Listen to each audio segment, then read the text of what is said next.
नमस्कार दोस्तों, एक बार फिर से आप सभी का आपके अपने YouTube चैनल में बहुत बहुत स्वागत है। तो जैसा कि आप लोगों को पता है कि सफला एकादशी आने वाली है, ऐसे में हम आपके लिए लेके आए हैं सफला एकादशी की व्रत कथा। तो वीडियो में आगे बढ़ने से पहले अगर आपने अभी तक हमारे चैनल को सब्सक्राइब नहीं किया है तो सब्सक्राइब कर लीजिए और बेल आइकन भी ज़रूर प्रेस कर लीजिए ताकि हमारी सभी वीडियोज़ आप तक सबसे पहले पहुँचे। तो आइए शुरू करते हैं आज की ये कथा। एक समय की बात है, धर्मराज युधिष्ठिर कहने लगे कि हे जनार्दन, मैंने मार्गशीर्ष शुक्ल पक्ष एकादशी अर्थात मोक्षदा एकादशी का सविस्तार वर्णन सुना। अब आप कृपा कर मुझे पौष माह के कृष्ण पक्ष की एकादशी के विषय में बतलाइए। इस एकादशी का क्या नाम है तथा इसके व्रत का क्या विधान है, इसकी विधि क्या है, इसका व्रत करने से किस फल की प्राप्ति होती है, कृपया यह सब विधान पूर्वक कहिए। भगवान श्री कृष्ण बोले, पौष माह के कृष्ण पक्ष में आने वाली इस एकादशी को सफला एकादशी कहा जाता है। इस एकादशी के देवता श्री नारायण हैं। विधि पूर्वक इस व्रत को करना चाहिए। जिस प्रकार नागों में शेषनाग, पक्षियों में गरुण, सब ग्रहों में चंद्रमा, यज्ञों में अश्वमेघ और देवताओं में भगवान विष्णु श्रेष्ठ हैं, उसी तरह सब व्रतों में एकादशी का व्रत श्रेष्ठ है। जो मनुष्य सदैव एकादशी का व्रत करते हैं वे मुझे परम प्रिय हैं। इसका महत्व मैं तुमसे कहता हूँ, ध्यान पूर्वक सुनो। भक्त वात्सल्य भगवान श्री कृष्ण कहने लगे कि धर्मराज, मैं तुम्हारे स्नेह के कारण तुमसे कहता हूँ कि एकादशी व्रत के अतिरिक्त मैं अधिक से अधिक दक्षिणा पाने वाले यज्ञ से भी प्रसन्न नहीं होता हूँ। अतः इसे अत्यंत भक्ति और श्रद्धा से युक्त होकर करें। हे राजन, द्वादशी युक्त पौष कृष्ण एकादशी का महत्व तुम एकाग्रित होकर सुनो। भगवान श्री कृष्ण एकादशी की व्रत कथा सुनाना प्रारंभ करते हैं। चंपावती नगरी में एक महिष्मान नाम का राजा राज्य करता था। उसके 4 पुत्र थे। उन सब में लुम्पम नाम वाला बड़ा राजपुत्र महापापी था। वह पापी सदा पर स्त्री और वैश्यागमन तथा दूसरे बुरे कामों में अपने पिता का धन नष्ट किया करता था।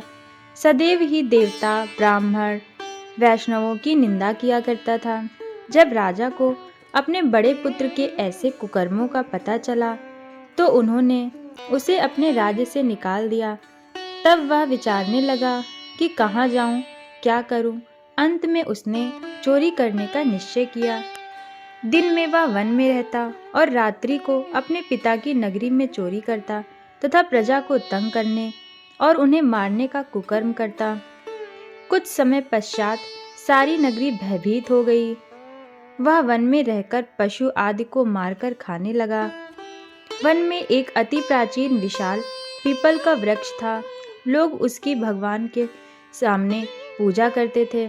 उसी वृक्ष के नीचे वह महापापी लुम्पक रहा करता था। कुछ समय पश्चात पौष कृष्ण पक्ष की दशमी के दिन वह वस्त्रहीन होने के कारण शीत के चलते सारी रात्रि सो नहीं सका। उसके हाथ पैर अकड़ गए। सूर्योदय होते होते वह मूर्छित हो गया। दूसरे दिन एकादशी को मध्याह्न के समय सूर्य की गर्मी पाकर उसकी मूर्धा दूर हुई। गिरता पड़ता वह भोजन की तलाश में निकला। पशुओं को मारने में वह समर्थ नहीं था, अतः पेड़ों के नीचे गिरे हुए फल उठाकर वापस उसी पीपल वृक्ष के नीचे आ गया। उस समय तक भगवान सूर्य अस्त हो चुके थे। वृक्ष के नीचे फल रख कर कहने लगा, हे भगवान, अब आपके ही अर्पण हैं ये फल, आप ही तृप्त हो जाइए। उस रात्रि को दुख के कारण रात्रि को भी नींद नहीं आई।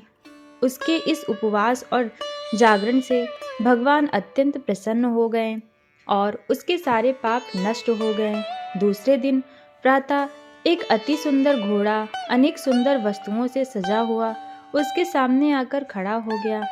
उसी समय आकाशवाणी हुई कि हे राजपुत्र, श्री नारायण की कृपा से तेरे पाप नष्ट हो गए। अब तू अपने पिता के पास जाकर राज्य प्राप्त कर। ऐसी वाणी सुनकर वह अत्यंत प्रसन्न हुआ और दिव्य वस्त्र धारण करके भगवान आपकी जय हो कहकर अपने पिता के पास गया। उसके पिता ने प्रसन्न होकर उसे समस्त राज्य का भार सौंप दिया और स्वयं वन के रास्ते चल दिए। अब लुम्पक शास्त्रानुसार राज्य करने लगा। उसके स्त्री पुत्र आदि सारा कुटुंब भगवान नारायण का परम भक्त हो गया। वृद्ध होने पर भी वह अपने पुत्र को राज्य का भार सौंपकर वन में तपस्या करने चला गया और अंत समय में बैकुंठ को प्राप्त हुआ। अतः जो मनुष्य इस परम पवित्र सफला एकादशी का व्रत करता है उसे अंत में मुक्ति मिलती है। जो नहीं करते वे पूंछ और सिंगों से रहित पशुओं के समान हैं। इस सफला एकादशी के महत्व को पढ़ने और इसके श्रवण से ही मनुष्य को अश्वमेघ यज्ञ का फल मिलता है। तो फ्रेंड्स, अगर आज की हमारी ये कथा आपको पसंद आई हो तो हमारे चैनल को सब्सक्राइब करें, वीडियो को लाइक करें, शेयर करें और साथ ही साथ कमेंट करके भी हमें ज़रूर बताएं। फिर मिलेंगे अगली वीडियो के साथ, तब तक के लिए बाय बाय।